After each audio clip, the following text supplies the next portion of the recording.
बहुत पिला बाहर को ही जाउछंती हायर स्टडी पाइका तो से बाहर गले तांको देखिबा पाइका नजर रखिया पाइका केही नाहांती सेमती तो सेमानको सेटा प्रॉब्लम हुए कि तांको के गाइड करिया को नथांती आम स्कूल टाइम रे जेमती थिला कि सबुतिक क्लास करबा कंपलसरी थिला कॉलेज रे सेटा नाही पिला माने मनमुखी class attend करूछंती करूनांती In standard 10 a student gets the limited scope, the limited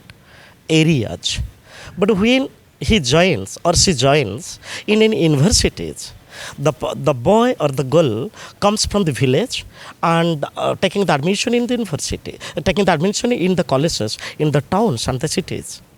So this is a transformation of a student from the village to the town. छात्रों के द्वारा किया गया प्रयासों के ऊपर निर्भर करता है जो कि प्रयासों में कमी दिखाई देता है। स्कूल हूँ गोटे लिमिटेड प्लेस से पिला मानक पूरा इंडिविजुअल से माने केयर नियंती किंतु कॉलेज को आसिला परे से माने फ्रीडम पाई जाती से भितर बहुत एरिया रू कॉलेज रू पिला आसती तेणु से माइंडसेट भी चेंज हो जाए आम कह शिक्षार परिभाषा केबे चेंज हुए शिक्षा सब मनीष को अंधकार आलोक को तार दिग्दर्शन दिए तेणु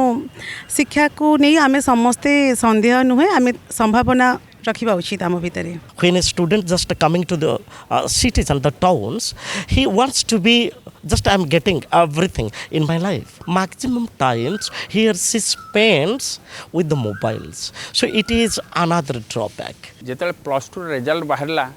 जो पिलाटी मैट्रिक रे टॉपर थिला बा मैट्रिक रे भल मार्क रखी पास करथिला से पिलाटी प्लस टू रे तार मार्क बहुत कमी जाइछि अथवा से जीरो हो जाइछि एहार कारण कौन ता उपरे आमे विभिन्न शिक्षाविद ठारू एवं छात्र छात्री ठारू पचारि बुझिबा ताहले आसंतु पचारि बुझिबा मैडम बा सार मान ठारू मैडम एबे समाजर जो गति देई पिला माने बा छात्र मानकर अवस्थिति चली आपण जने अध्यापिका साहित्यर सृजनशीलता आपण पाखे रही एत वर्षर अभिज्ञता रही छात्र मानक शिक्षादान करिवार कौन कहिबे मैडम एबे आमे देखिलु जे शिक्षार कौन परिवर्तन होची बा काहींकि ए भरी भाबे पिला मानक मनरे जो तांकर संस्कार विहीन आसी जाउची कौन कहिबे शिक्षार परिव्यापक ऊपर आपण कौन मत देबे शिक्षा हूँ education is the modification of behaviour and life is teaching learning process प्रति मुहूर्त आम कि शिखुचे आ शिखाऊे तेणु शिक्षार परिभाषा हुए तो आपण हिसाब से किसी अधपतन होमें निश्चित भाव में नैतिकता दूरे जाइए कि कहि जे शिक्षा जीवन पाई जीविका पाई नुहे हाँ शिक्षा जीविकार सहायक हुए किंतु आम भितर संघर्ष भितर संभावना आ संशय भितर साहस आत्मविश्वास भरी दिए शिक्षा तेणु से ही शिक्षा आमको मूल्यबोध सिखाए गुणात्मक मूल्यबोध जहाँकि आम जीवन पर निहाती जीवन जीवार कौशल बा शिक्षा दिए आम जोटा प्रैक्टिकल नॉलेज जहाँ आम कहू प्रेजेंस ऑफ माइंड से जो संस्कार जो मूल्यबोध जो मानविकता ये सब शिक्षा भितर रही एबे टिके तार अधपतन होती किंतु आम कह शिक्षार परिभाषा केबे चेंज हुए शिक्षा सब मनीष को अंधकार आलोक को तार दिग्दर्शन दिए तेणु शिक्षा को नहीं आम समस्ते संदेह नुहे आम संभावना रखा उचित आम भितर मैडम एबे आमे देखिचु जेबे गोटे प्लस टू जो रिजल्ट आसिला गोटे पिला मैट्रिक रे तले टॉपर होउची बा 92 90% 93% रखिथिबा पिलाटा प्लस टू रे तार जो मार्क आसी बहुत कम रही ता ऊपर कौन आपण टिप्पणी देबे देखो यहाँ गोटे इंडिविजुअल क्वेश्चन जे कहार केमिति मार्क सिक्योर करिवो सेटा डिपेंड करुछि पिलार तार मानसिकता उपरे तार प्रस्तुति उपरे निर्भर करुछि कहबे जो माने 10th रे भलो करिसेंती जे प्लस 2 रे सही मार्क सिक्योर करिवे सेमती कहि हेबनी काइने आपै आकु बहुत जिनस ताकू इंपैक्ट पकाए जेमती एनवायरनमेंट हैला तार कंसिस्टेंसी हैला तार जो कंटिन्यू प्रोसेस रे से गोटे मार्क सिक्योर करिया को चाहूतिबो से जिनस ता भितर टिके माने डिग्रेड हुए माने से टिके सेतिकी फोकस्ड हे पारेनी आ स्कूल हूँ गोटे लिमिटेड प्लेस से पिला मानक पूरा इंडिविजुअल से माने केयर नियंती किंतु कॉलेज को आसिला परे से माने फ्रीडम पाई जाती से भितर बहुत एरिया रू कॉलेज रू पिला आसती तेणु से माइंडसेट भी चेंज हो जाए से फोकस्ड हो पारती से कंटेक्स्ट कहबी जे यहाँ निर्भर करे पिला उपरे ओभर थिंकिंग करवा उचित नुहे कि नेगेटिविटी भितर आसवा भी दरकार नुहे तेणु यहाँ को बैलेंस करके माने प्रोसेस करवा उचित आपाई पेरेंट्स माने जेमती स्कूल पिला मान को ध्यान दौले सेमती कॉलेज टाइम रे भी टीचर्स माने भी और अभिभावक माने भी टिके केयरफुली रहिले मार्क तो भ्यारी करिवो निश्चय किंतु भल मार्क रखि परिबे आम पाखरे आउ जणे आगुरु अध्यापिका थिले एवं वर्तमान पीएचडी करुछंती पुरी संस्कृत महाविद्यालय मैडम ठार बुझा कौन रही ये जो शिक्षा व्यवस्था रे वर्तमान एबे जो देखिले जे पिला माने मैट्रिक रे भल कर किंतु आम जो देखु +2 रिजल्ट बहुत खराब है मैडम कौन कहिबे। नमस्कार सर, मेरा नाम श्रद्धांजलि दास है। मैं पूरी CSU कैंपस की स्टूडेंट हूँ, PhD स्कॉलर हूँ। काफ़ी बार देखा गया है कि जो 10th में बहुत सारे बच्चे हाईली क्वालिफाइड मार्क्स लाते हैं, जैसे कि 90, 99 ऐसे परसेंट लाते हैं, पर +2 में मतलब 12वीं क्लास में लोगों का मार्क्स कम हो जाता है। तो वो छात्रों के द्वारा किया गया प्रयासों के ऊपर निर्भर करता है, जो कि प्रयासों में कमी दिखाई देता है। नहीं तो कभी कभी मेरे हिसाब से भी देखा जाए तो 10th पास करने के बाद ही बच्चों का ओवर थिंकिंग हो जाता है, ओवर कॉन्फिडेंस बढ़ जाता है, जो कि हमने 10th में पास अच्छे मार्क्स लाए हैं तो +2 व 12वीं हमारा बहुत अच्छे से बीत जाएगा। हम पढ़ाई से पहले मतलब एग्ज़ाम से पहले हमारा कुछ मेहनत कर लेंगे कुछ समय तो हमारा हो जाएगा, हम तो ये वैसे भी हमारे नाम बना चुके हैं। तो ये सब कुछ होता है कि हाईली ओवर थिंकिंग होता है, नहीं तो ओवर कॉन्फिडेंस की वजह से ऐसा होता है, और प्रयासों में कमी होता है और फ्रिकल मेंटालिटी बन जाते हैं। इस वजह से ये सारे कारण घटता है। आम सहित अच्छा पारेश्वर साहू जे कि असिस्टेंट प्रोफेसर उत्कल यूनिवर्सिटी अच्छे जड़े ज्ञानी गुणी अध्यापक हिसाब से ना रही एवं आम तांकठारु बुझिबा जे वर्तमान जो शिक्षा व्यवस्था रे पिला माने जते मैट्रिक रु आसुछंती एवं +2 रे कहीं रिजल्ट खराब हो सार तो एत दिन अभिज्ञता अच्छी सार एत भल स्कॉलर से कहींपारे जे कहीं ये अवनति घटा। स्वागत हाँ, संप्रति समय जदि आम देखू जे जदि जन पिला मेट्रिकुलेशन रे 98% रखिले भी मध्य से +2 रे सेम परसेंटेज को से बजाय रखी पारुने। एथिपाई अनेक गुड़िए कारण दायी। There are lots of causes, factors responsible.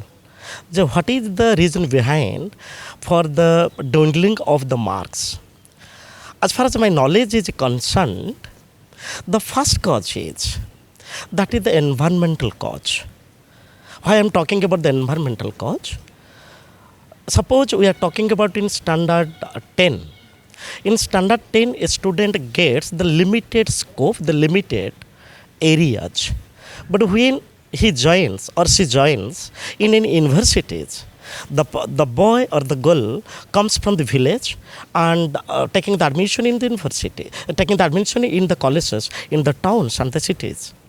So this is a transformation of a student from the village to the town, and what the avenues he or she is getting in the towns, not getting to in the village areas. And in the village areas, the person is or the student is getting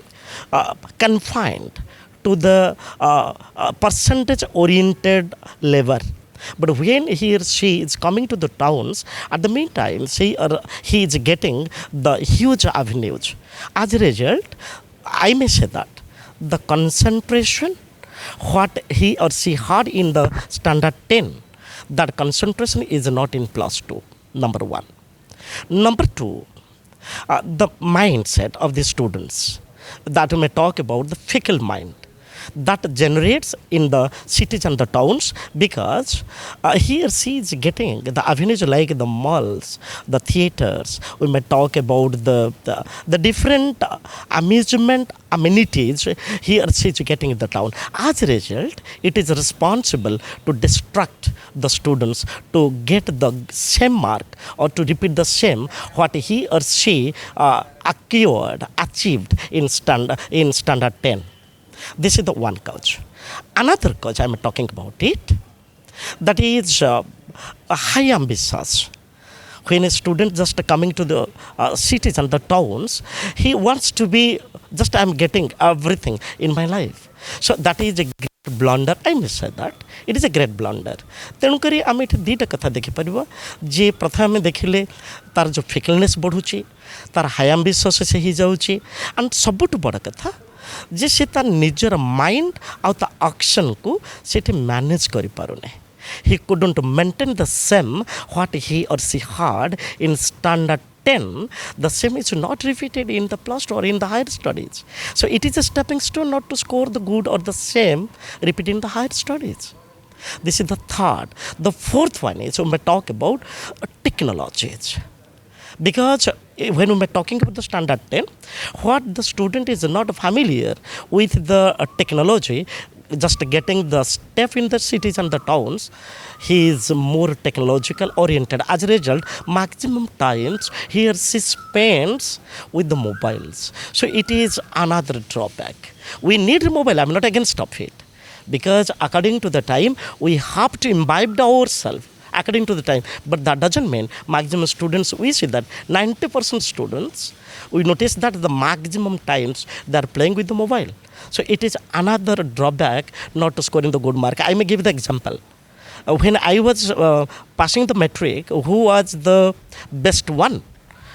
He took the admission in BJP Autonomous College, and he became the third class.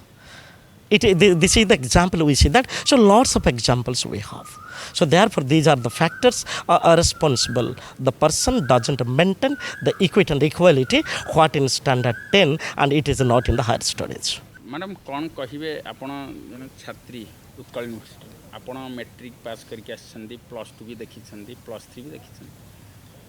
आज बर्तमान आम देखुचु जे जो पिलाटी matric रे भल mark रखिक आसूची किंतु से +2 जो रिजल्ट है से 0 हो जाउची बा जदि सेठे 90% रखिची एठे 40% 30% कौन तार रिजन हो पार तार कहीं से एते कम मार्क रखुची एक्चुअली रेटा घटुची कहीं ना एनवायरमेंट फास्ट प्रोब्लेम को मु कहबी कि एनवायरमेंट दोष सेकेंड है कि आम स्कूल टाइम रे जेमती थिला कि सबुतिक क्लास करबा कंपलसरी थिला कॉलेज रे सेटा नाही पिला माने मनमुखी क्लास अटेंड करूचंदी करूनांदी एटा भी रहइबो थर्ड देबी कहबी कि एटा रहइबो मोबाइल रो दोष आपण मैडम कौन कहिबे हाँ मोर भी से सेम ओपिनियन कि एनवायरमेंट बहुत बड़ फैक्टर गोटे छुआ लाइफ रे जदि सी पढ़ुची देन जिते आम 10th रे रोचे से घर रही पढ़ापढ़ी करचे तो बापा माँ समस्ते आमको देखापी अच्छा किंतु वन्स +2 है पिला बाहर को जाऊँगी बहुत पिला बाहर को ही जाऊँगी हायर स्टडी पाइंका तो से बाहर गले देखापी नजर रखापी कहीं नहांती सेमती तो सेमानकु सेटा प्रॉब्लम हुए कि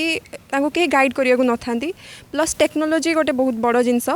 आम फोन रो भी देखुचे कि से माइंड सेट रो पिला से टाइम रे से सेटा बेसी तार नॉलेज नाही फोन विषय रे तो सी गेम हैला सोशल मीडिया हैला सब रे टाइम बहुत बर्बाद कर दिए तो पढ़ी पारेनी बेसी टाइम तो सेमती ही कहबी कि गाइडेंस रो अभाव एनवायरमेंट रो भी बहुत बड़ भूमिका रोची गोटे छुआ जीवन रे तो ओवरऑली देखिया यदि भल गाइडेंस मिले आउ भल एनवायरमेंट मिले पिला भल पाठ पढ़िबो निहाती आमे जहाँ शिक्षाविद ठारू जड़े रमादेवी महिला कॉलेज रो अध्यापिका एवं उत्कल यूनिवर्सिटी रो असिस्टेंट प्रोफेसर ठारू एवं आमर पुरी एसएस कॉलेज रो जे अछंदी संस्कृत महाविद्यालय रो जड़े पीएचडी स्टूडेंट एवं बाणी विहार रो दुई छात्री ठारू जहाँ जानिबा को पालु 3-4टी कथा गोटे है एनवायरमेंट एवं से कहउछन जतले पिलाटी गोटे स्कूल भीतर परिसर भीतर थिला सेतेबेले कम पिला थिले एवं टीचर तांको पचारुथिला आज कहीं तू आसी नथिलु एवं तार रिजनटा खोजुथिला एवं ताकू बाध्य से स्कूल को आसुथिला